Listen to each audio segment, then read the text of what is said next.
বৃষাসন করার পদ্ধতি ও উপকারিতা।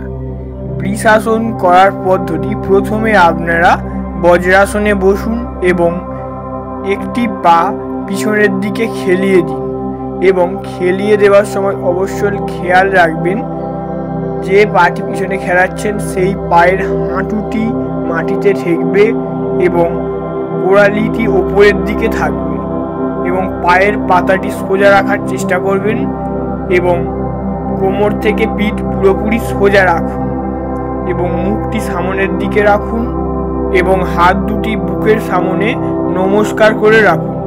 এইভাবে স্বাভাবিক শ্বাস প্রশ্বাস রাখুন এবং 20 থেকে 30 সেকেন্ড এইভাবে ধরে থাকুন। এইভাবে কিছুক্ষণ ধরে থাকার পরে অবশ্যই পাটি চেঞ্জ করে বিপরীত দিকে করে নেবেন। এবারে আমরা জানব বৃষাসনের উপকারিতা। বৃষাসন আমাদের হিপ বা নিতম্বের পেশিকে নমনীয় করে ও পা বা উরুর পেশি টান করে ও শক্তি বাড়ায়।